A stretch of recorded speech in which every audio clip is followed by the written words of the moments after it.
நம்ம இன்றைக்கி தேங்காய் பூரன் போலி பண்ண போகிறோம். வாங்க எப்படி பண்ணுறதுன்னு பார்க்கலாம். ஒரு பவுல் எடுத்துக்கோங்க. 1/2 கிளாஸ் தண்ணி, கொஞ்சம் மஞ்சப்பொடி, கொஞ்சம் சால்ட் ஆட் பண்ணி நல்லா மிக்ஸ் பண்ணிக்கோங்க. அது கூட 1 1/2 கப் மைதா ஆட் பண்ணி நல்லா பிசைஞ்சிக்கோங்க.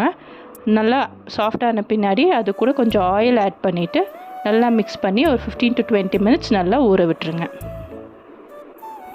ஊறுறதுக்குள்ளே அந்த மாவுக்குள்ளே ஸ்டஃப் பண்ணுற பூரணத்தை ரெடி பண்ணி எடுத்துக்கலாம்.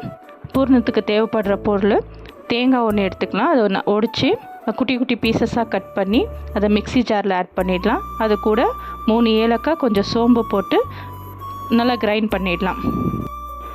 ஒரு பேன் எடுத்துக்கலாம். அதில் கொஞ்சமாக தண்ணி ஊற்றி அது கூட வெல்லத்தை ஆட் பண்ணி நல்லா வெல்லம் கரையிற வரலும் மெல்ட் பண்ணிக்கலாம்.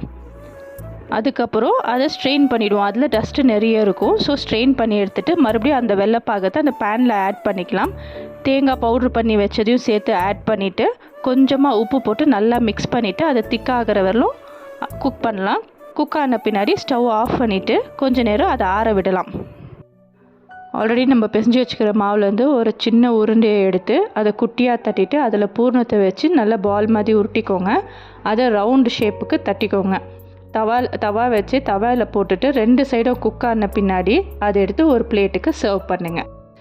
மேலே கொஞ்சம் நெய் ஊற்றி சாப்பிட்டா இன்னும் நல்லாயிருக்கும். Thank you all. நெக்ஸ்ட் வீடியோவில் பார்க்கலாம்.